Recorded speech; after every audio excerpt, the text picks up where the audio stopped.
Bab 3391. Menghadapi desakan sang kapten, para awak kapal pun terdiam. Namun, cahaya merah menyala berkedip-kedip di sekeliling mereka, menandakan bahwa diamnya mereka bukanlah bentuk pengakuan mereka terhadap sang kapten. Jadi apa? Akhirnya, perwira pertama Kuik, yang mewakili sebagian besar anggota tim jembatan, berbicara dengan lembut. Sang kapten tercengang sejenak. Jadi apa? Sang kapten menatap perwira pertama dengan tak percaya. Kuirk, apa maksudmu? Bicaralah dengan jelas. Baik, kapten. Kalau begitu aku akan memberitahu apa yang ada dalam pikiranmu. Mualim pertama Kuik mengabaikan kehati-hatian. Ia menghadap Kapten Long dan berkata tanpa emosi, katakan saja kita mengeksploitasi dunia makmur di depan kita dan memperbaiki atau bahkan meningkatkan jade sebelum kita memulai perjalanan kita, atau lebih tepatnya, perjalanan putus asa seekor anjing liar. Selain itu, dengan keberuntungan yang luar biasa, kita akan dapat menemukan lusinan, jika tidak ratusan, dunia makmur serupa dan mengumpulkan semua sumber daya untuk membangun kembali armada yang luar biasa. Jadi bagaimana? Apakah kita akan mampu menahan banjir saat itu? Jangan lupa bahwa, sebelum banjir, peradaban purba menguasai seluruh lautan bintang. Kami membangun miliaran kapal antariksa, kami menaklukkan planet-planet makmur yang tak terhitung jumlahnya, kami memusnahkan ribuan peradaban cerdas, kami adalah raja-raja dari para raja, penguasa semua alam semesta. Lalu, apakah itu berguna? Menghadapi serangan pasang surut, miliaran kapal antariksa menguap dalam sekejap mata, atau bahkan lebih menyedihkan. Mereka berubah menjadi boneka pasang surut. Satu demi satu planet berubah, dan kelompok demi kelompok penguasa langit purba menjadi bingung dan menyerahkan diri mereka ke pelukan pasang surut dengan sukarela. Bahkan, garis pertahanan matahari, yang kita bangun dengan menyalakan miliaran bintang pun mudah ditembus. Pada akhirnya, bahkan riak kecil pasang surut sudah cukup untuk mengusir kita. Kapten, mohon pikirkan baik-baik. Dengan kekuatan kapal antariksa terakhir kita, bahkan jika 100 kali lebih kuat, apakah itu sebanding dengan peradaban purba di puncaknya? Saya khawatir itu bahkan bukan setetes air di lautan. Peradaban purba di puncaknya hampir hancur oleh banjir. Bagaimana kita bisa bersaing dengan banjir meskipun kita ratusan kali lebih kuat? Perwira pertama Kuik menyelesaikan pidatonya dengan cepat dan menarik napas panjang lega. Kata-kata itu telah lama terpendam di dalam hatinya dan sebagian besar anggota kru jembatan. Sekarang setelah kata-kata itu diucapkan, suasana di dalam jembatan tiba-tiba berubah. Kapten Gao Zunlong tercengang. Sinar-sinar mistik menari-nari di sekelilingnya, seakan-akan dia terbakar dengan hebat. Dia tidak menyangka bahwa anak buahnya akan begitu lemah setelah perjalanan yang begitu jauh. Jadi, sang kapten menyipitkan matanya dan berkata dengan dingin, apa rencanamu? Berhenti di sini dan berhenti bergerak. Maju. Mualim pertama tersenyum pahit. Bergerak maju menuju target tertentu, dipandu oleh harapan, disebut bergerak maju. Tidak ada target sama sekali. Tidak ada harapan sama sekali. Berkeliaran di malam yang gelap hanyalah lalat tanpa kepala yang berjuang untuk bertahan hidup. Karena kamu sedang berjuang untuk bertahan hidup, mengapa kamu tidak memilih jalan yang lebih baik untukmu? Kapten, mari kita langsung ke intinya. Saudara-saudara kita sudah terlalu lelah untuk melanjutkan perjalanan. Kita telah tersesat di lautan bintang yang kejam terlalu lama. Kita telah mengembara sejak nenek moyang kita. Kita tidak pernah mengalami apa yang disebut kemuliaan peradaban purba, kita juga tidak tahu bagaimana rasanya menguasai dunia. Kita telah menjalani kehidupan yang penuh kecemasan dan kegelisahan sejak kenangan orang tua kita. Setiap hari, kita menanggung udara busuk, air daur ulang yang busuk, dan makanan sintetis yang hambar. Kita mati karena kerusakan ruang hibernasi kita mati karena ledakan tungku mesin, dan kita mati karena meteorit menembus cangkang pesawat antariksa dan terhisap ke dalam kekosongan alam semesta. Saya diberitahu bahwa, ketika peradaban purba berada di puncaknya, nenek moyang kita telah berkultivasi hingga ke titik di mana mereka dapat dengan bebas mengubah antara materi dan energi. Mereka sama sekali tidak takut dengan dingin dan kekejaman alam semesta. Sayang sekali bahwa setelah diburu oleh banjir selama bertahun-tahun, peradaban kita telah merosot ke tingkat yang menyedihkan. Sebagian besar teknologi dan metode pelatihan kita yang luar biasa telah hilang. Kita bahkan tidak dapat bertahan hidup dalam kekosongan alam semesta.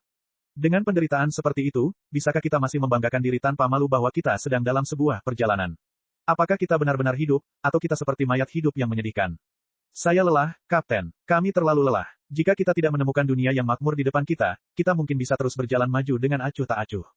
Tetapi dunia di depan kita terlalu damai, terlalu indah, dan terlalu indah. Cukup indah untuk menghancurkan semua keyakinan kita. Hanya ada satu pikiran di kepala kita, yaitu untuk tinggal di sini selamanya dan menjalani kehidupan yang riang dan puas.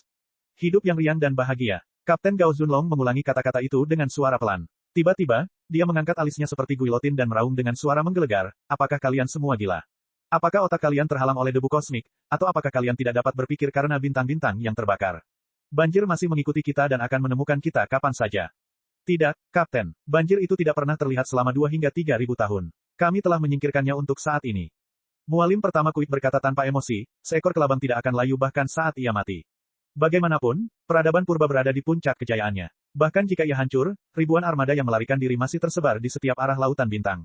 Pasang surut akan dituai satu per satu. Dengan kata lain, kita tidak perlu menghindari banjir. Kita hanya perlu bersikap lebih tidak mencolok daripada saudara-saudara kita. Dalam pengertian seperti itu, apa yang disebut pengumpulan sumber daya Anda, memperbaiki dan meningkatkan kapal antariksa, tidak lain adalah bunuh diri, karena itu pasti akan mengirimkan gelombang dan sinyal energi khusus, yang akan mudah ditemukan oleh banjir.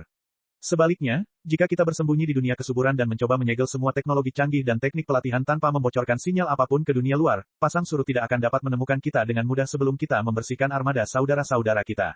Saudara armada, Quick, kamu tidak tahu malu untuk mengatakan, saudara. Kapten Gao Zunlong sangat marah hingga hampir tertawa. Solusimu adalah menjadi pengecut dan menggunakan saudara-saudaramu sebagai tameng demi rasa aman yang palsu sementara kamu masih bernapas. Kedengarannya menyedihkan, tapi mereka sebenarnya bukan, saudara. Mualim pertama Quick berkata dengan santai, jauh sebelum banjir, peradaban purba telah terbagi. Makhluk purba yang menaklukkan alam semesta yang berbeda telah bermutasi ke dalam penampilan lokal mereka. Mereka menganggap tetangga mereka sebagai musuh dan saling membunuh. Bukankah kita sering berperang internal? Aku sama sekali tidak merasa bersalah melihat mereka mati. Baiklah, bahkan jika yang disebut, armada saudara, tidak ada hubungannya dengan kita, berapa lama kita bisa bersembunyi di sini? 10.000 tahun, 100.000 tahun, sejuta tahun. Kapten Gao Zunlong berteriak, pada akhirnya, pasang surut akan tetap menemukan kita. Apakah sejuta tahun tidak cukup? Kaptenku yang baik, jangan serakah. Senyum tak berdaya muncul di wajah perwira pertama. Kelahiran, kematian, penyakit, dan kematian adalah aturan alam. Setiap peradaban mengalami pasang surut. Jika peradaban kita dapat hidup sejuta tahun lagi dengan nyaman di dunia yang makmur ini, tidak, hanya 100.000 tahun, atau bahkan 10.000 tahun, saya akan merasa puas. Lagi pula, hidup kita tidak akan bertahan 10.000 tahun, bukan? Bahkan anak cucu kita saja sudah cukup bagi mereka untuk hidup bahagia tanpa rasa khawatir. Setelah kita semua mati, siapa yang peduli dengan banjir? Petik 2, petik 2. Kapten Gao Zunlong menatap wakilnya yang setia, seolah-olah dia belum pernah melihatnya sebelumnya. Sumber daya tidak cukup. Kapten Gao Zunlong menggertakkan giginya, mengucapkan kata demi kata. Seperti yang kau katakan, bahkan jika kita bersembunyi di tempat ini seperti kura-kura, sumber daya di dunia yang makmur ini masih belum cukup bagi semua awak kapal di Jade untuk menjalani kehidupan yang nyaman dan tanpa beban. Ya, memang. Tapi siapa yang bilang semua anggota kru boleh menikmatinya? Senyum di wajah perwira pertama Quick tiba-tiba berubah sangat aneh, 99% anggota kru masih berhibernasi. Mari kita biarkan mereka berhibernasi selamanya. Selama sumber daya dunia yang subur ini dipasok kepada kita, 1% dari orang-orang yang sadar, itu seharusnya sudah cukup, bukan? Bab 3392. Kata-katanya menurunkan suhu di dalam kokpit hingga di bawah nol. Bahkan hingga kini, ribuan tahun kemudian, Teresa dan Putri Summer merasa merinding ketika mendengarnya. Kapten Gao Zunlong tertegun selama setengah menit. Kemudian amarahnya meledak tak terkendali seperti magma yang menyembur dari bumi yang retak. Sambil menunjuk hidung perwira pertama Kuirke, dia berteriak, Kuirke, ini pengkhianatan.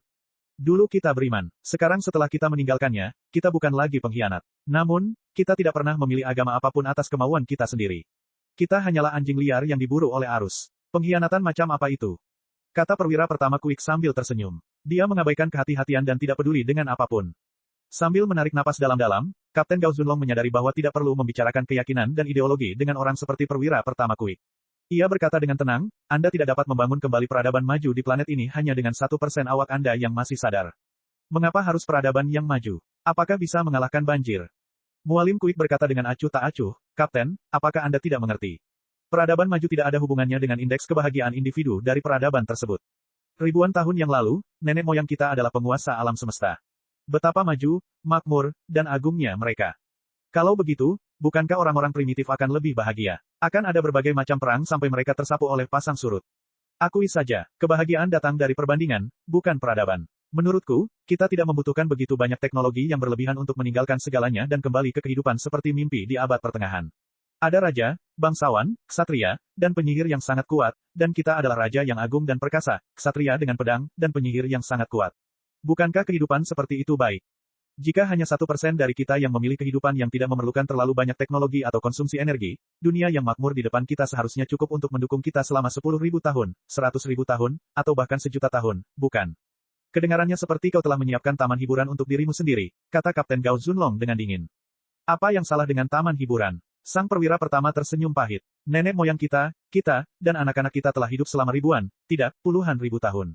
Bukankah menyedihkan bahwa mereka tidak tahu apa itu taman hiburan? Masalah dengan taman hiburan adalah mereka palsu.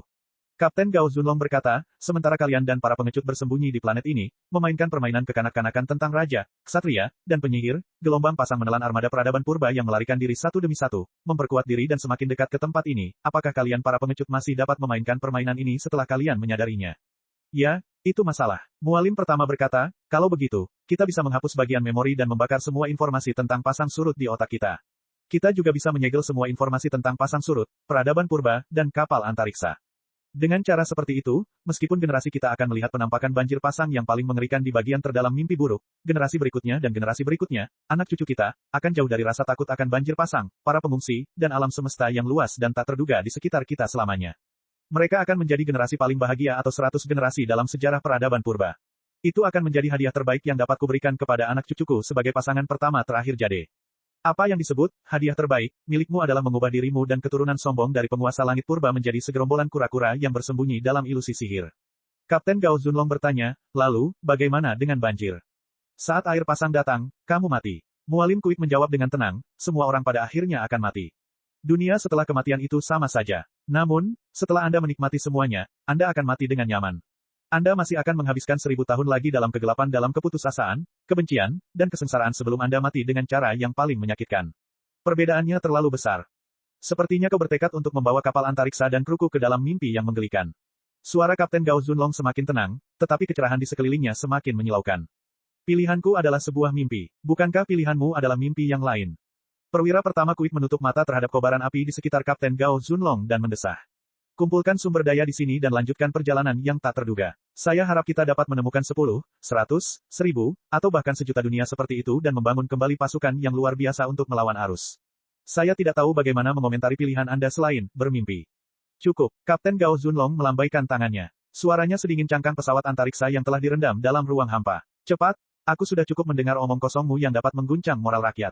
Sekarang, sebagai kapten, aku akan mencabut jabatanmu dan menangkapmu karena pengkhianatan.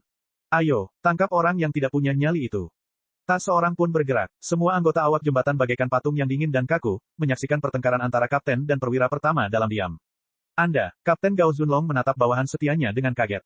Ayo, tangkap pengkhianat itu. Kapten Gao Zunlong meraung. Tetap saja, tidak seorang pun menanggapi perintahnya. Tidakkah kau lihat, kaptenku? Negara, kita telah terkoyak oleh banjir ribuan tahun yang lalu. Bagaimana mungkin seekor anjing liar tanpa negara berbicara tentang pengkhianatan? Mualim pertama Kuik berkata, kita tidak punya tempat untuk lari. Hanya ada dua mimpi di depan kita. Pergi bersamaku adalah mimpi, dan pergi bersamamu adalah mimpi buruk. Semua orang tahu apa yang harus dipilih. Anda, api di sekitar Kapten Gao Zunlong tiba-tiba menyusut dan berubah tajam, seperti landak yang marah. Kami siap meninggalkan Jade selamanya. Mualim pertama Kuik menjelaskan, karena planet biru adalah asal mula peradaban purba, para kapten kapal perang yang bangga memiliki tradisi yang mulia. Ketika sebuah kapal perang tenggelam, mereka tidak akan melarikan diri sendirian bahkan jika mereka memiliki kesempatan. Sebaliknya, mereka tetap tinggal dan tenggelam ke dalam laut dalam bersama kapal perang tersebut. Kapten, tolong. Bab 3393. Perwira pertama Kuik membuat gerakan, tolong mati. Para anggota tim jembatan, yang beberapa saat yang lalu terdiam seperti patung, tampaknya telah memecahkan cangkang yang tidak ada dan mulai bergerak seperti boneka.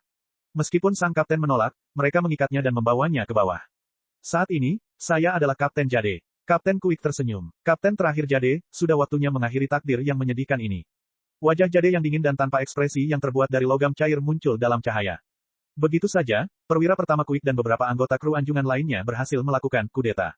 Mereka menangkap dan mengeksekusi sebagian besar anggota kru yang setia kepada kapten dan misi mereka. Kemudian, mereka meninggalkan Jade dan mendarat di dunia baru.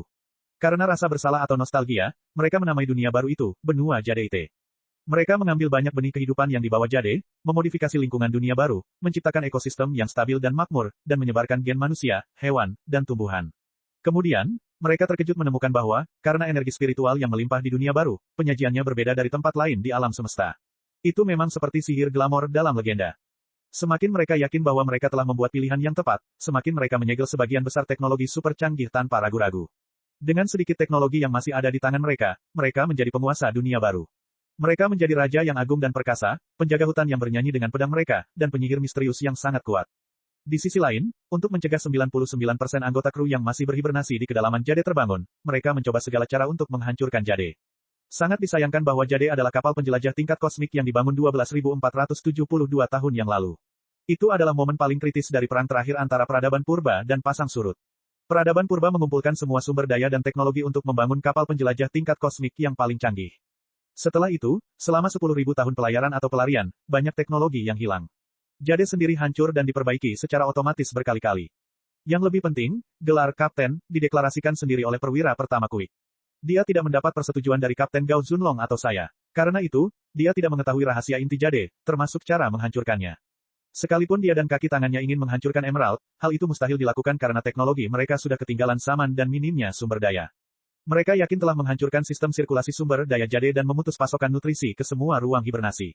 Mereka juga meledakkan banyak fasilitas penting, termasuk tungku mesin, untuk membuat jade menjadi tumpukan sampah. Mereka berpikir terlalu sederhana. Saya menyaksikan mereka menghancurkan pesawat antariksa dari awal hingga akhir. Sayang sekali energi saya tidak cukup untuk menghentikan mereka, tetapi cukup untuk melindungi fasilitas pendukung kehidupan dan rekonstruksi yang paling penting serta sebagian besar bank benih.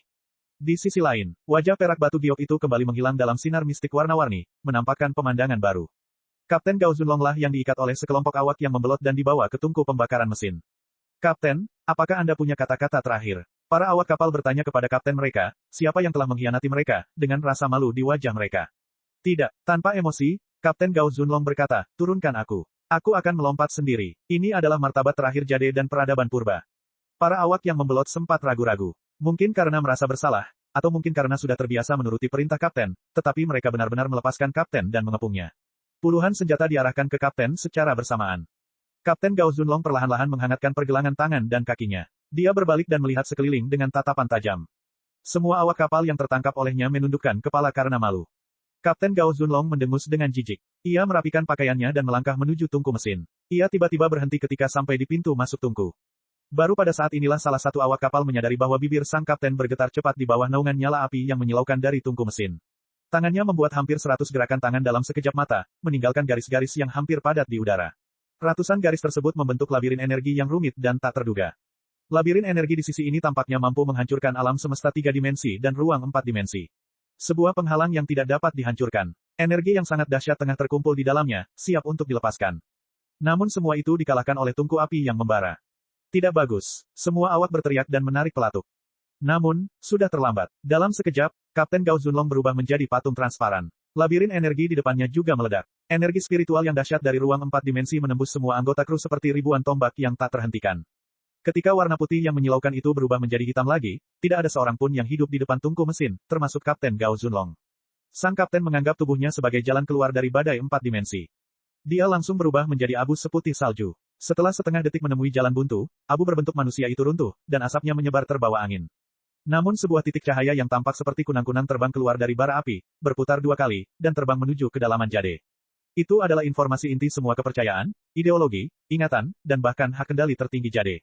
Itu juga keyakinan Kapten Gao Zunlong. Para ahli peradaban purba yang tak tertandingi telah dilatih sampai pada titik di mana mereka dapat menyingkirkan materi dan mempertahankan kepercayaan mereka dalam bentuk energi.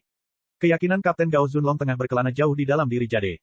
Jade, yang telah dirusak parah oleh awak kapal yang memberontak, bagaikan kuburan yang tak bernyawa. Sang kapten melirik ke arah ruang hibernasi. Pasokan energi dan nutrisi ke ruang hibernasi telah terputus. Vitalitas mereka telah terputus. Sebagian besar penghuni hibernator telah mati dan membusuk. Namun, di bawah perlindungan batu giok, Bank Gen tempat saripati kehidupan para anggota kru dipadatkan, serta embrio yang masih dalam keadaan benih kehidupan digabungkan, tidak dihancurkan oleh para pengkhianat. Vitalitas mereka yang lemah masih dipertahankan. Keyakinan Kapten Gao Zunlong akhirnya menemukan embrio yang masih utuh dan jantung kecilnya sudah berdetak. Waktu adalah hal terpenting. Keyakinan bahwa sang kapten bergerak cepat goyang bagaikan lilin yang tertiup angin. Dia menerjang embrio itu tanpa ragu-ragu. Bab 3394. Lalu, gambar itu muncul dengan cepat. Teresa dan Putri Summer melihat bahwa embrio yang dikelilingi benang emas tumbuh dengan cepat. Saat masih bayi, otaknya telah berkembang pesat, dan telah melalui fase pendidikan yang panjang dan sulit di dunia maya. Jade merawat bayi itu dengan baik. Sumber daya yang tersisa dalam tubuh Jade menutrisi tubuhnya, yang semakin lama semakin sehat. Dia tumbuh sendirian tetapi keras kepala. Karena kurangnya energi, proses pembiakan berlangsung sangat lambat. Kekhawatiran utamanya adalah terlalu banyak informasi yang akan dimasukkan dalam sekejap mata, yang dapat menyebabkan meledaknya otak embrio. Oleh karena itu, proses pembiakan hanya dapat dilakukan secara perlahan dan halus. Setelah ratusan tahun berkembang biak, Jade telah menyambut kapten baru, Kelly Connor. Pada saat ini, puing-puing Jade telah disegel ke dalam pecahan dunia yang sangat dekat dengan benua Zamrud. Dunia tandus ini, tanpa sinar matahari, tanpa energi, dan sedikit makhluk asli, bagaikan bayangan benua Zamrud dan kebalikan dari segala keindahan. Kapten Kelly melangkah maju sendirian di jalan setapak yang gelap, tungku mesin pendingin, dan tangki bahan bakar yang compang camping, memeriksa pasukan tak kasat mata itu bagaikan hantu. Matanya menembus cangkang pesawat luar angkasa, menembus penghalang yang terpilin dari pecahan-pecahan dunia, dan menuju ke benua Zamrud. Pada saat ini, di benua Jade, para pengkhianat seperti perwira pertama Quick telah menetapkan perintah awal. Kerajaannya, para kesatrianya, sihirnya, sinar mentarinya yang cemerlang, sumber dayanya yang melimpah, pemandangannya yang indah, semuanya begitu indah. Namun, kehidupan yang seperti mimpi bagi 1% awak kapal hanya mungkin terjadi jika nyawa 99% awak kapal dikorbankan. Jiwa-jiwa yang tidak mau binasa pada akhirnya akan menimbulkan badai kematian. Di Jade, Kapten Kelly, yang mewarisi misi Kapten Gao Zunlong, memperbaiki kapal perang dan membangunkan para hibernator yang masih hidup. Sangat disayangkan bahwa dia menemui kesulitan yang tidak dapat diatasi dalam kedua pekerjaan itu. Pertama adalah sumber daya. Ketika para pengkhianat seperti First Officer Quick meninggalkan Jade, mereka mengambil hampir semua bahan bakar, senjata, dan sumber daya. Hal-hal yang tidak dapat mereka ambil sebagian besar dihancurkan oleh mereka. Dalam kekurangan sumber daya yang ekstrim, pekerjaan perbaikan Jade harus dilakukan secara perlahan dalam satuan, 10.000 tahun. Kedua, sebagian besar hibernator yang disegel di dalam Emerald telah terbunuh saat sistem nutrisi dan sirkulasi energi mereka terputus. Hanya beberapa dari mereka yang selamat. Namun, bahkan jika mereka dibangunkan dengan paksa, mereka tidak akan mampu menghilangkan osteoporosis, kekurangan gizi, dan atrofi otak yang disebabkan oleh hibernasi berkepanjangan karena kekurangan makanan dan obat-obatan. Mereka bukan lagi pelaut tangguh dan prajurit pemberani. Mereka hanyalah sekelompok orang tua yang sekarat. Tetapi Kapten Kelly tidak punya pilihan lain kecuali mengandalkan orang-orang tua itu. Dia merangsang orang-orang tua dengan sedikit obat penguat dan membangkitkan kebanggaan dan kejayaan peradaban purba di bagian terdalam jiwa mereka. Dia menuntun orang-orang tua, yang telah mengeksploitasi semua vitalitas mereka dalam sekejap mata dan dengan demikian bermutasi menjadi setan gila, keluar dari puing-puing Jade, keluar dari pecahan-pecahan dunia, dan menuju benua Zamrud yang damai dan cerah. Itu adalah pertempuran kesengsaraan iblis. Sementara dia berbicara, bayangan-bayangan yang luar biasa, berdarah, dan kejam menari-nari di retina Teresa dan Putri Summer. Para bangsawan yang tinggi dan berotot, para penyihir yang elegan dan misterius, dan para kesatria yang saleh sangat kontras dengan para setan, yang berpakaian compang camping, mengerikan, dan bengkok. Tetapi Teresa dan Putri Summer tidak dapat membedakan sisi mana yang mewakili keadilan, dan sisi mana yang mewakili kejahatan.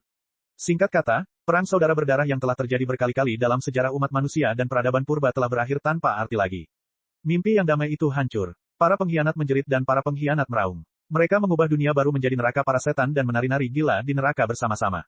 Saat itu, tidak lama kemudian perwira pertama Quick dan rekan-rekannya tiba di benua Jade.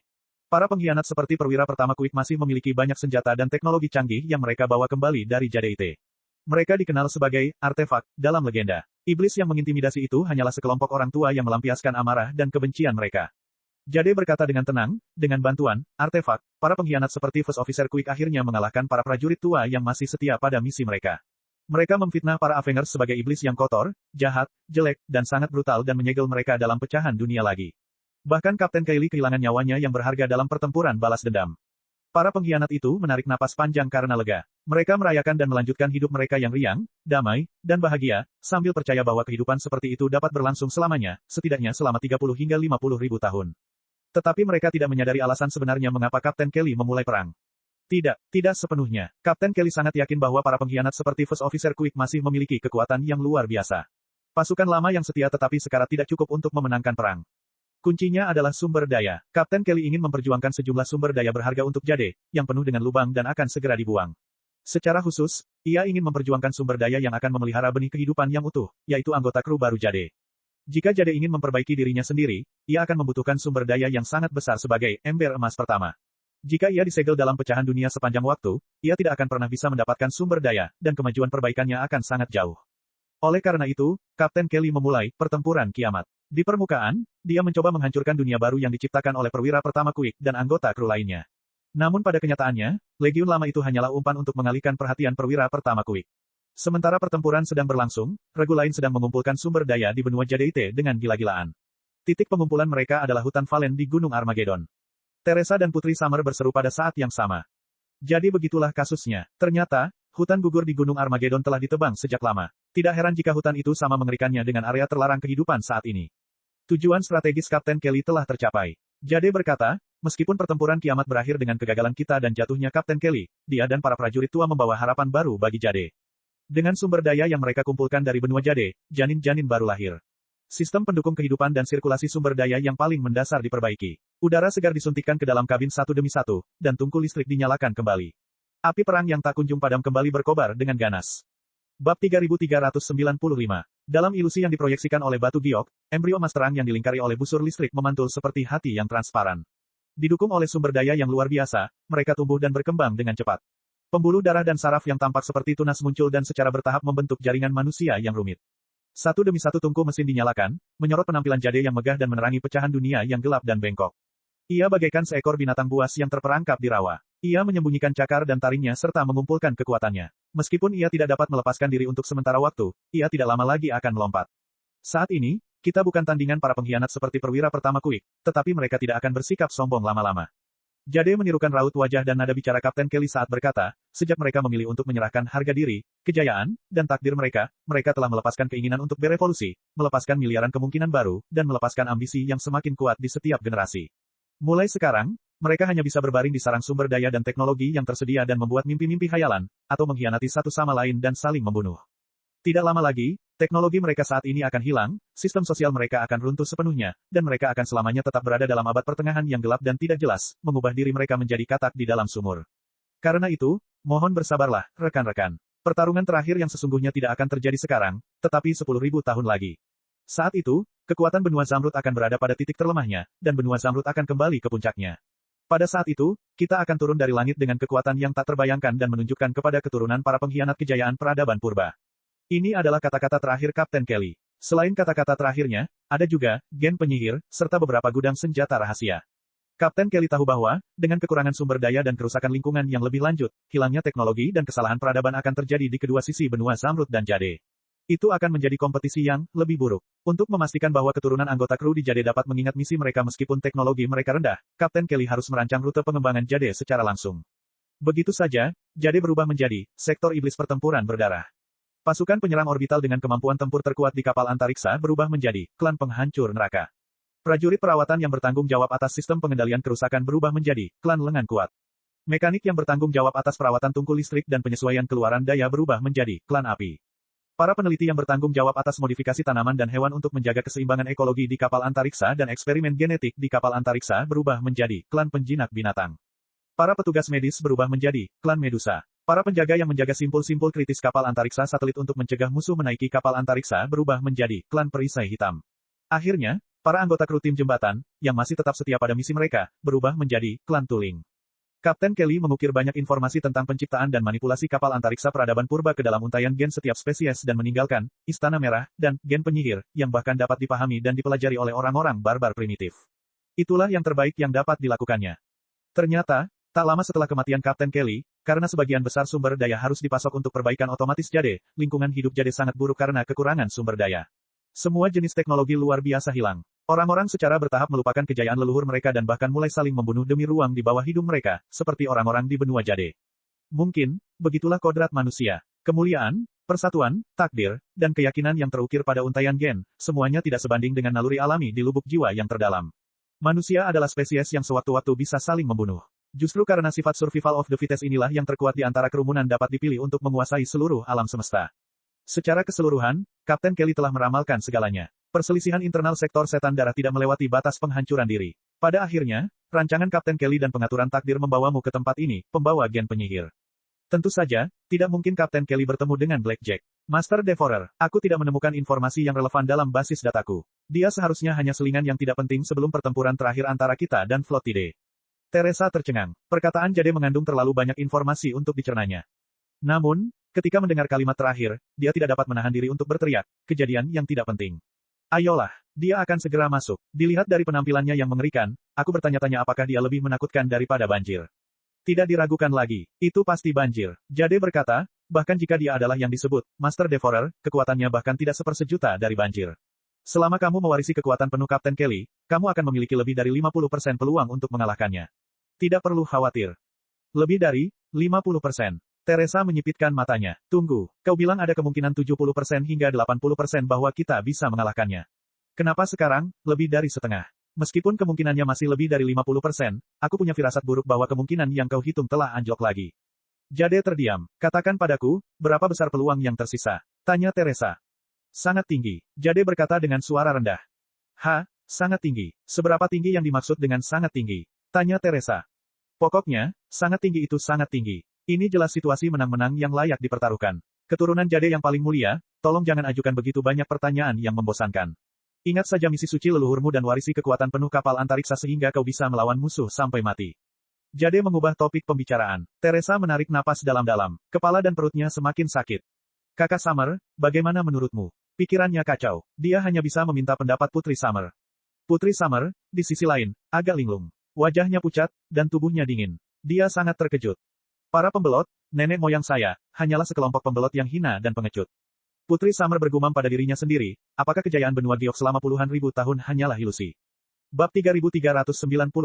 Hei hei hei, Saudari Summer, jam berapa sekarang? Jangan terganggu. Melihat Putri Summer sedang tidak dalam suasana hati yang baik, dahi Teresa langsung basah oleh keringat dingin. Ia bergegas berkata, itu terjadi puluhan ribu tahun yang lalu. Bahkan jika nenek moyangmu menjadi pembelot, apa hubungannya denganmu? Mari kita pikirkan bagaimana kita bisa keluar dari kebuntuan ini sekarang juga. Tidak, memang begitu. Nenek moyang saya adalah pembelot, dan begitu juga saya. Saya telah melarikan diri sejak saat saya melihat kematian ayah saya yang menyedihkan di tangan paman saya. Putri Summer tersenyum sedih. Aku melihatmu menusukkan pisau itu ke dada ayahku dengan mataku sendiri. Darah ayahku menyembur keluar dan mengalir zigzag ke sudut tempatku bersembunyi. Dia tampak mengulurkan tangannya yang tak berdaya di tempatnya, mencoba memintaku untuk membantunya. Tetapi aku tidak punya keberanian untuk keluar dari tempat perlindunganku dan melawan pamanku, sang pembunuh raja, bersama putri yang bangga dari kerajaan Elang. Aku, si pemalu, hanya bisa berlari tanpa menoleh ke belakang dan mengubur kenangan itu dalam-dalam di hatiku. Aku menghipnotis diriku sendiri berkali-kali. Aku adalah orang yang paling tidak berguna di dunia. Aku tidak memiliki kebijaksanaan seperti Suster Hera, keberanian seperti Suster Natasha, dan ketegasan sepertimu, Teresa.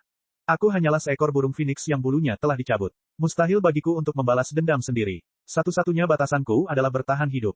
Seolah-olah melalui hipnosis seperti itu, rasa bersalah di hati saya dapat sepenuhnya dihilangkan, dan saya akan merindukan ayah saya dan membenci paman saya. Bahkan ketika aku menyerahkan diriku kepada Blackjack, bukankah itu bentuk pelarian lainnya? Aku selalu berkata pada diriku sendiri bahwa Blackjack akan membalaskan dendamku suatu hari nanti. Melayaninya dengan baik adalah satu-satunya caraku untuk membalas dendam. Bahkan jika aku tahu jauh di lubuk hatiku bahwa Blackjack sama sekali tidak peduli dengan balas dendamku, aku tetap tidak mau menghadapi kenyataan. Aku masih melarikan diri. Selama ada sedikit kemungkinan untuk menipu diriku sendiri, aku akan terus melarikan diri.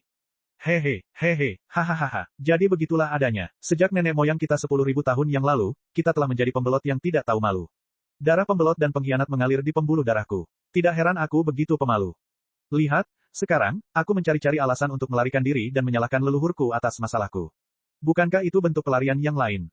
Namun, Kapten Gao Zunlong dan Kapten Kelly benar. Melarikan diri tidak akan menyelesaikan masalah mendasar. Bahkan jika leluhur saya dan saya menyerahkan semua kejayaan dan kegigihan kami dan mengubur kepala kami di pasir seperti burung unta, akan ada hari ketika kami tidak dapat melarikan diri lagi.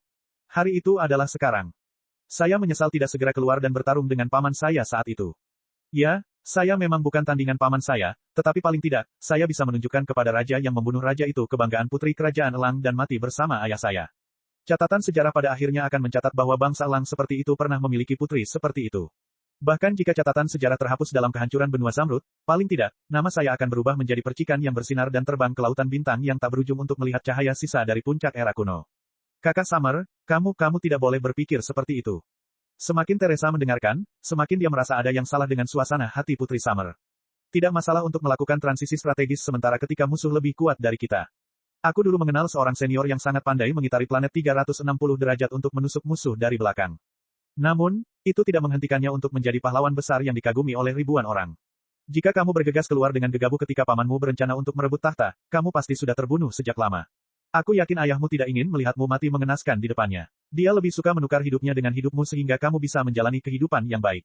Apa bedanya dulu dan sekarang? Putri Summer tersenyum sedih. Benar, ada perbedaan. Aku menghabiskan beberapa tahun lagi diperlakukan seperti boneka, yang mana itu lucu dan memalukan. Jalani hidup dengan baik. Apakah menurutmu hari-hari dipermainkan oleh Blackjack dan menjadi boneka dan baterai adalah hari-hari menjalani hidup yang baik? Pikirkan baik-baik. Apa arti penting kehidupan yang aku dan semua leluhur 10.000 tahun lalu jalani dalam mimpi ilusi ini? Putri Summer jatuh tak berdaya ke tanah. Ia menutupi wajahnya dengan rambut panjangnya dan tangan rampingnya, lalu mulai menangis. Teresa sedang sakit kepala. Sialan, dia paling benci wanita yang menangis, terutama saat mereka melampiaskan emosi mereka di tempat ini tanpa peduli dengan acaranya. Bukannya dia tidak ingin kamu merasa kasihan dengan latar belakang keluargamu, tapi mari kita perjelas prioritas kita, oke? Kalau dia terus menangis seperti ini, dia akan kesal dan ingin menangis. Teresa tiba-tiba merasa matanya bengkak, seolah-olah dia telah dimanipulasi oleh kekuatan misterius. Dia memeluk Putri Summer tanpa kendali dan menangis bersamanya. Lalu, dia sadar kembali dan menamparkan dirinya sendiri dengan keras. Bajingan, kendalikan endokrinmu. Berhentilah menangis di sini. Apa kau benar-benar mengira kau gadis ajaib? Kau adalah pria ambisius yang bersumpah menjadi Raja Meriam di Lautan Bintang. Teresa meraung dalam hatinya. Lupakan saja. Dia tidak bisa mengandalkan Putri Summer. Dia harus mengandalkan dirinya sendiri. Jade, berapa banyak sumber daya yang bisa kita kerahkan sekarang? Jika aku mengaktifkan Witch Jin, aku akan membutuhkan beberapa senjata super agar aku bisa keluar dan melawan Blackjack, bukan? Tanya Teresa. Tentu saja, ini adalah daftar semua senjata dan sumber daya yang dapat kita mobilisasi saat ini.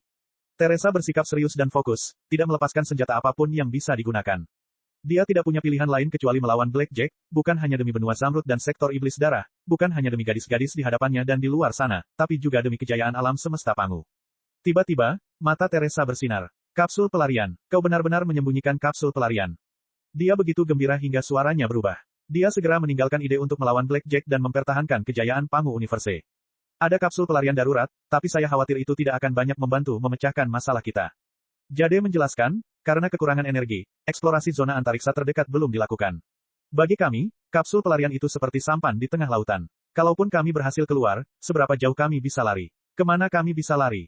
Menurut sumber daya yang dapat dibawa kapsul pelarian, kapsul itu hanya dapat mendukung kita untuk melakukan ratusan lompatan luar angkasa dan mempertahankan kondisi hibernasi kita selama puluhan tahun. Di lautan bintang yang luas, jarak yang begitu pendek bahkan tidak setengah langkah. Akibatnya, sumber daya akan habis, dan kalian berdua akan menjadi tulang kering di kapsul pelarian. Aku akan dipaksa untuk menutup kapsul pelarian juga. Kapsul pelarian akan menjadi kuburan kita dan hanyut dalam ruang hampa yang gelap selamanya. Hasil seperti itu tidak lebih baik daripada jatuh ke tangan Blackjack, jika tidak lebih buruk. Paling tidak, Blackjack mungkin akan menyelamatkan nyawa kita. Kita bisa menyerah untuk saat ini dan menghadapinya nanti. Jika Blackjack ingin menguasai Jade, dia tidak akan bisa menghancurkanku dengan segera. Aku akan mencoba melindungimu, dan satu-satunya hasil untuk Laut Bintang yang hilang adalah kematian saat kehabisan energi. Karena peluangmu untuk melarikan diri mendekati nol, aku tidak memberitahumu tentang kapsul pelarian sebelumnya, kalau kau punya fantasi yang tidak realistis. Tidak, kamu salah. Kamu seharusnya memberitahuku lebih awal. Keyakinan terpancar dari mata Teresa. Tanpa peta bintang dan koordinat, ratusan lompatan luar angkasa tidak akan menyelesaikan masalah apapun. Namun, bagaimana jika peta bintang dan koordinat yang sangat akurat disimpan di tempat ini? Dia mengulurkan jari-jarinya yang ramping dan menepuk dahinya dengan lembut. Bab 3397. Hah, Putri Summer terbangun dari transnya dan menatap Teresa dengan heran.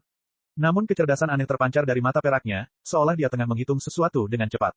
Darahmu memang aneh. Sepertinya itu bukan ciri evolusi penduduk benua Jade. Jade bertanya, kamu berasal dari mana sebenarnya, pembawa misterius gen penyihir?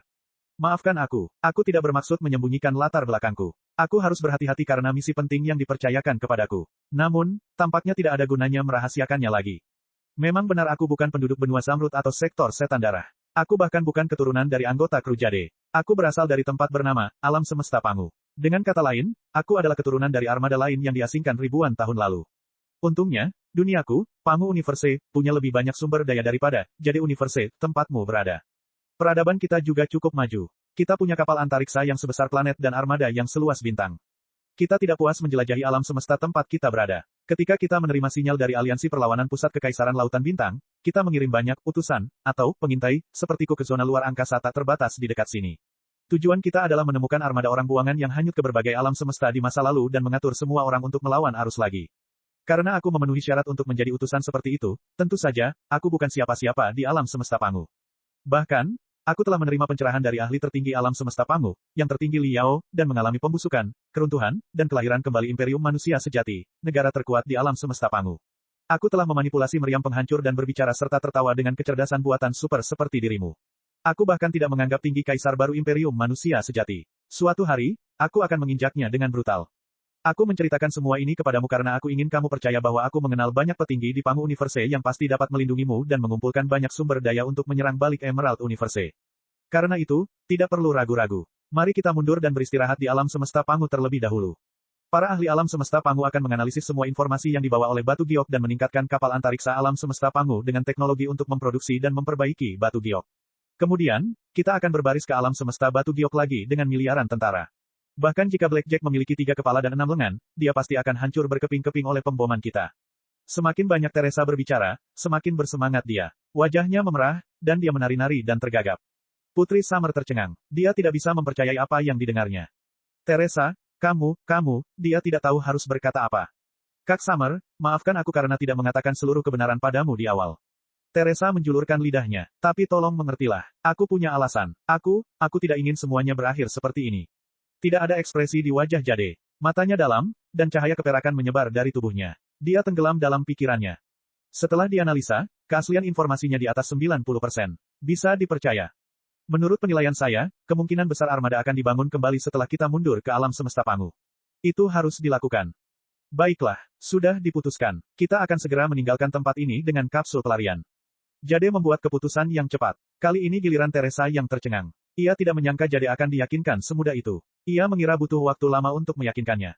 Apakah kamu tidak takut bahwa pesawat antariksa itu akan ditempati oleh Blackjack setelah kamu meninggalkan Jade? Teresa curiga. Kau tidak harus mematuhi kode etik apapun, kan? Hanya kapten yang harus mematuhi aturan mulia. Aku hanyalah program kendali inti Jade. Selama aku ada, Jade tidak akan hancur. Jika Pangu Universe yang kau sebutkan memiliki sumber daya yang bahkan lebih melimpah daripada Jade Universe, aku benar-benar dapat membangun kembali 100 emerald baru di sana. Atau lebih tepatnya, aku dapat langsung disuntikkan ke dalam pesawat antariksamu dan meningkatkannya dari tingkat perangkat lunak. Lagi pula, kata Jade, situasinya berubah secara halus selama percakapan kita. Meskipun gen penyihir telah sepenuhnya terbangun, peluang kita untuk menang telah anjlok hingga kurang dari 10%. Peluang seperti itu tidak cukup bagi kita untuk membuat keputusan yang berisiko. Jadi, mari kita kabur dulu. Apa? Teresa tercengang. Dulu peluang menang masih 70% hingga 80%, dan sekarang turun drastis menjadi kurang dari 10%.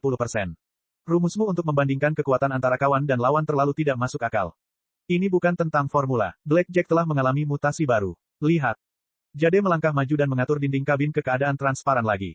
Teresa dan Putri Summer segera melihat bahwa sekumpulan bayangan hitam menghantam dinding kabin dengan brutal seperti bola meriam. Setelah ledakan yang memekakkan telinga, riak-riak menyebar. Lubang-lubang pada logam cair itu seperti bekas luka buruk yang tidak dapat disembuhkan untuk waktu yang lama. Bayangan hitam itu runtuh seperti lumpur. Teresa mengamati dengan saksama dan mendapati bahwa itu adalah seorang laki-laki yang terluka parah dengan tulang-tulang yang patah. Itu adalah Raja Iblis Neraka, penguasa sektor iblis pertempuran berdarah yang sangat arogan saat dia pertama kali muncul. Blackjack mengangkat Jenderal Cooper hanya dengan satu tangan dan melemparkannya ke dinding kabin seperti cakram. Dia tidak mampu melawan sama sekali sampai semua tulang dan organ dalam tubuhnya patah. Bagaimana ini bisa terjadi? Teresa sangat terkejut. Bukankah Raja Besar Kuba terlibat dalam pertempuran sengit dengan Blackjack pada awalnya? Meskipun dia lebih lemah dari Blackjack, dia tidak begitu lemah hingga dapat dihajar oleh Blackjack semudah elang menangkap ayam. Kemudian, dia menatap Blackjack, yang bahkan lebih besar, lebih berotot, dan lebih berotot dari sebelumnya. Setiap pori-pori di tubuhnya tampak penuh dengan kejantanan. Mengabaikan tentakel yang menari-nari dengan liar di sekelilingnya, dia seperti dewa agung yang jatuh dari langit. Bahkan melalui dinding logam cair, Teresa dapat merasakan tatapan mata Blackjack yang membara. Betapapun tebalnya dinding kabin, tetap saja seperti kotak korek api tipis. Tidak ada rasa aman sama sekali. Baru saja, Ratu Medusa muncul di Istana Merah. Sebelum dia menyadari apa yang sedang terjadi, dia diikat oleh tentakel Blackjack dan dihisap hingga kering. Jade berkata, Blackjack tampaknya memiliki kemampuan aneh. Dia dapat meningkatkan kekuatannya dengan menyerap vitalitas lawan jenis. Bagaimanapun, Ratu Medusa adalah salah satu dari 7 Raja Iblis dari sektor Iblis Darah. Vitalitasnya ratusan kali lebih tinggi daripada penyihir biasa. Blackjack berevolusi menjadi bentuk baru dengan pengorbanannya. Bab 3398. Sangat mengerikan. Teresa merasa kepalanya pusing. Dia sama sekali tidak punya keberanian untuk melawan Blackjack. Dia buru-buru berkata, lalu apa yang kita tunggu? Ayo pergi. Lewat sini. Di dinding yang jauh dari kabin Blackjack, logam cair itu meluncur kedua sisi seperti air terjun, memperlihatkan jalur baru. Cahaya keperakan berkedip-kedip di ujung jalur itu. Jade memberi isyarat agar dia masuk. Tepat saat Teresa hendak menyeret Putri Summer ke jalan setapak, dia tiba-tiba teringat sesuatu. Tunggu, berapa lama waktu yang dibutuhkan untuk meluncurkan kapsul pelarian? Bisakah kau menahan Blackjack sementara itu? Tidak lebih dari 10 menit. Jade berkata, jika kita memfokuskan seluruh energi kita pada pertahanan, kita seharusnya bisa menahan Blackjack. Maksudmu kita tidak perlu bertemu Blackjack sama sekali? Teresa sangat gembira. Bagus sekali. Kalau begitu, tolong bantu aku lagi, ambil kembali, gen penyihir, terkutuk di dalam tubuhku. Hah. Jade dan Putri Summer keduanya berseru kaget. Kau tidak mengerti. Aku tidak bisa bertemu dengan rekan senegaraku dengan cara seperti itu. Sambil memegangi payudaranya dengan kedua tangannya, Teresa berkata dengan sedih, lagi pula, aku adalah sosok yang terkenal di alam semesta Pangu. Jika aku kembali dengan kedua benda itu dan Raja Tinju, Bos Bai, Long Yangjun, dan gadis-gadis di armada yang dekat denganku melihatnya, mereka akan tertawa terbahak-bahak. Aku akan terlalu malu untuk menghadapi siapapun selama sisa hidupku. Benar, ada juga Liu Li, kekasih masa kecilku. Jika dia melihat bahwa kedua benjolanku sebenarnya lebih tua darinya, dia akan menertawakanku seumur hidupku. Bagaimana aku akan menjalani sisa hidupku? Yang terpenting adalah singa emas yang malang itu, Kaisar Muda, Li Jialing. Orang ini adalah musuh lamaku. Aku bersumpah bahwa aku akan menginjaknya suatu hari nanti. Tetapi jika aku menginjaknya dengan kakiku yang putih dan lembut seperti itu, aku akan selalu merasa aneh. Lagi pula, kita tidak perlu melawan Blackjack secara langsung. Tidak perlu mengaktifkan gen penyihir sama sekali. Kalau begitu, segera kembalikan aku secepatnya. Perutku sakit lagi, seolah-olah ada sesuatu yang akan jatuh. Sialan, aku tidak tahan menjalani kehidupan seperti ini sedetik pun. Putri Summer tertegun sejenak. Ia bertanya dengan heran, Teresa, apa yang kau bicarakan? Berubah kembali, bukankah kau dulu seperti ini? Memang tidak, wajah asliku berbeda dengan penampilanku saat ini. Yah, ada perbedaan tertentu. Transformasinya nanti mungkin lebih mengejutkan. Saudari Summer, kau harus bersiap. Jangan panik atau berteriak. Tidak peduli bagaimana aku mengubah penampilanku, jiwaku akan selalu sama. Aku akan selalu menjadi saudarimu yang baik. Teresa memberitahu Putri Summer. Aku bisa mengambil kembali gen penyihir di dalam tubuhmu. Jade berpikir sejenak dan bertanya, tapi apakah kau yakin ingin melakukan ini? Gen penyihir berarti kekuatan tak terbatas. Itu berarti warisan Kapten Jade selama ratusan generasi. Itu berarti kau akan menjadi kapten yang hebat. Apakah kau tidak menginginkan kekuatan? Tentu saja, aku menginginkan kekuatan, tetapi itu tergantung pada harga yang kubayar. Sambil memegangi perutnya, alis Teresa berkedut karena rasa sakit. Dia berkata dengan tegas, ada hal-hal tertentu dalam diri manusia yang tidak dapat dijual, tidak peduli betapa berharganya hal-hal itu. Mengenai mendapatkan warisan dan menjadi kapten kapal antariksa, saya percaya bahwa akan ada peluang bahkan tanpa gen penyihir.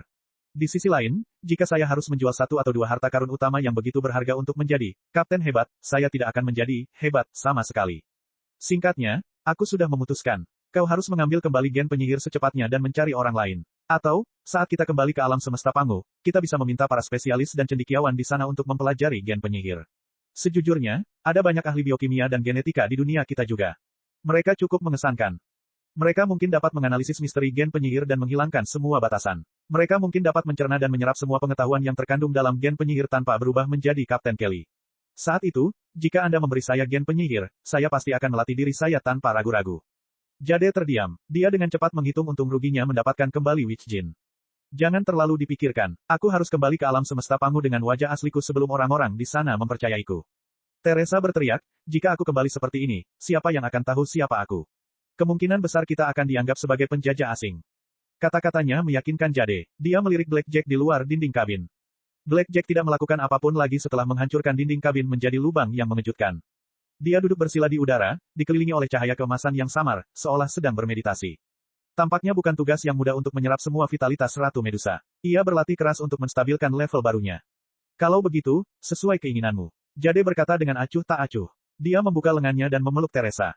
Ia adalah logam cair berwarna perak yang terbuat dari nanomesin. Ketika mencapai Teresa, logam itu langsung menyelimutinya dan mengubahnya menjadi kepompong logam yang berdiri. Riak-riak keperakan berkembang biak di permukaan kepompong, seolah-olah mutasi hebat sedang terjadi di dalamnya.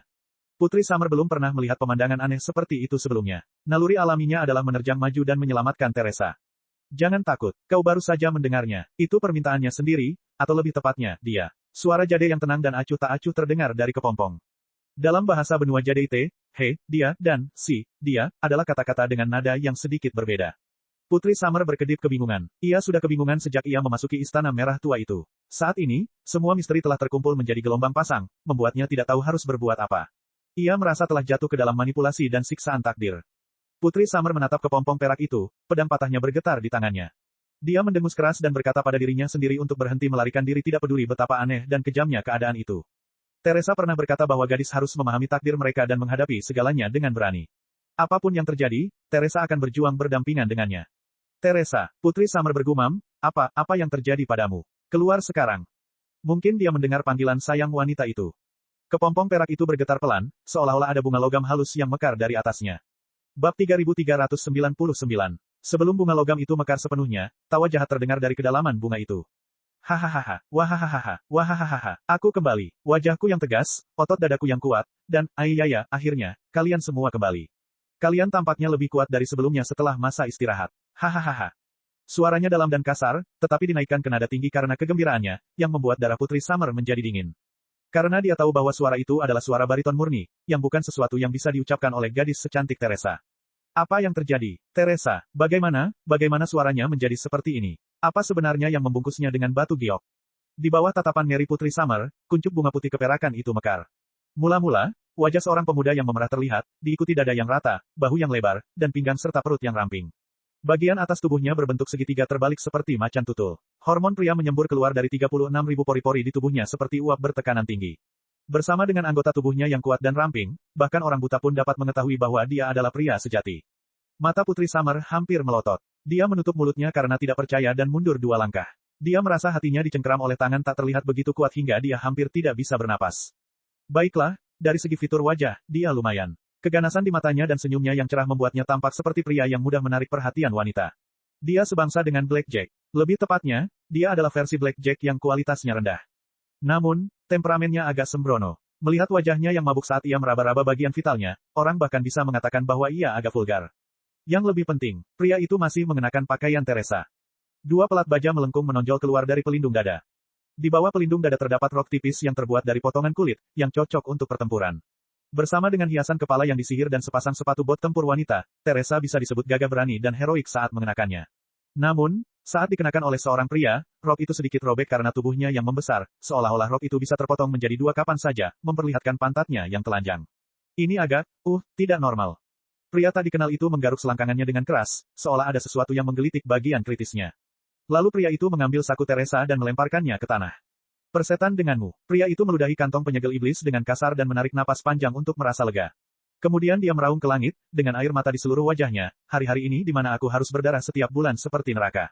Syukurlah, akhirnya aku berubah kembali. Terima kasih Tuhan. Tuhan memberkatiku. Hahaha. Aku telah berubah kembali. Aku menjadi pria lagi. Bagus, bagus, bagus. Wahahaha. Putri Summer menatap kantong di tanah dan kemudian pada pria yang sangat gembira. Dia merasakan 10.000 petir meledak di dalam kepalanya pada saat yang bersamaan. Dia hanya dapat melakukan satu-satunya tindakan yang dapat dilakukan semua gadis dalam situasi seperti itu. Putri Summer menarik napas dalam-dalam dan berteriak sekeras yang ia bisa. Dia menjerit dan menangis. Dia ingin sekali maju dan menamparkan pria itu, tetapi dia merasa jijik sekaligus takut saat melihatnya menggaruk selangkangannya. Dia takut pria itu akan melakukan hal aneh lagi. Karena itu, dia hanya bisa menangis. Siapa kamu? Apa yang kamu lakukan pada Teresa? Teresaku. Pria itu begitu bersemangat hingga dia tidak tahu apa yang sedang terjadi sampai dia menyadari apa yang sedang terjadi. Putri Summer juga telah menyaksikan seluruh proses transformasinya. Dia berhenti menggaruk dan berkata dengan malu, jangan berteriak, dan jangan melakukan hal bodoh. Saudari Summer, aku bisa menjelaskan semuanya, tetapi tolong tenang dulu. Segala sesuatunya tidak seperti yang kau pikirkan. Aku jelas bukan orang mesum seperti Blackjack. Putri Summer berhenti berteriak, tetapi dia masih menatap laki-laki yang mengenakan rok pendek dan pelindung dada. Sialan, dia mengenakan hiasan kepala yang dirajutnya untuk Teresa beberapa hari yang lalu. Bagaimana dia bisa melakukan itu? Putri Summer memandang Blackjack di luar dinding kabin yang transparan. Kemudian dia melihat ke arah laki-laki yang mengenakan pakaian wanita dan sedang menggaruk selangkangannya. Dia harus setuju dengan pria itu, dia dan Blackjack memang bukan spesies yang sama. Kakak Summer, biar aku jelaskan. Melihat bahwa dia sudah tenang, lelaki itu merasa agak lega. Dia melangkah maju dan mengulurkan tangannya padanya. Putri Summer menjerit lagi dan mengayunkan pedangnya, mencoba menghentikan pria itu bergerak maju. Jangan berteriak dan jangan gegabah. Dengarkan aku. Pria itu tak berdaya. Sudah kubilang aku bukan orang mesum dan aku tak akan melakukan apapun padamu. Kenapa kau tidak percaya padaku? Tentu saja tidak. Kau orang mesum, 100 kali lebih mesum daripada Blackjack. Ahahaha. Putri Summer menjerit dan mencakar seperti kucing yang marah. Siapa, adikmu? Itu menjijikkan. Aku merasa mual hanya dengan melihatmu. Kenapa kau mengenakan pakaian Teresa? Baiklah, aku tahu banyak bangsawan jahat yang memiliki fetis aneh seperti itu. Mereka hanyalah orang mesum yang paling umum. Namun, kau masih menggunakan kantong penyegel iblis milik Teresa. Kau benar-benar orang mesum super. Apa yang kau lakukan pada Teresa? Kembalikan dia padaku. Baiklah, ini, ambillah. Pria itu merentangkan kedua tangannya dan membusungkan dadanya. Apa kau belum menyadarinya? Aku Teresa. Putri Summer yang histeris sama sekali tidak mendengar apa yang dikatakan pria itu.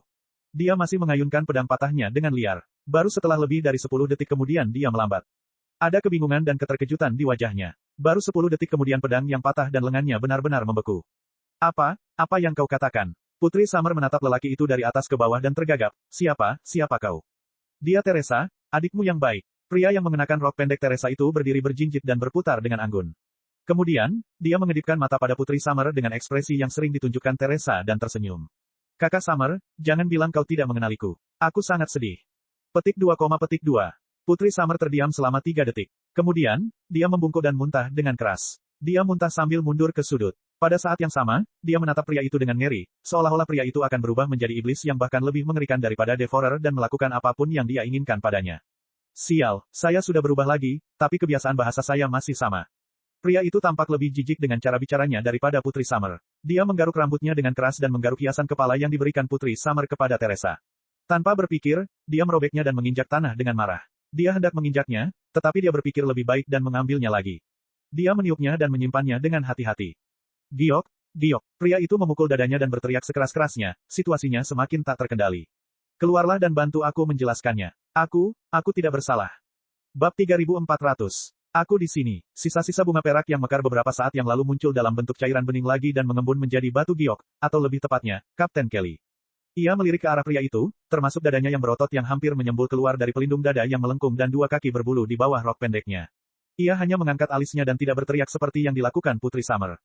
Jangan kaget, itu hal yang wajar. Jade berkata kepada Putri Summer dengan santai, lautan bintang itu luas, dan alam semesta itu gelap. Makhluk cerdas berbasis karbon telah mengembara di lautan bintang selama ribuan tahun, menjalani kehidupan yang tidak pasti.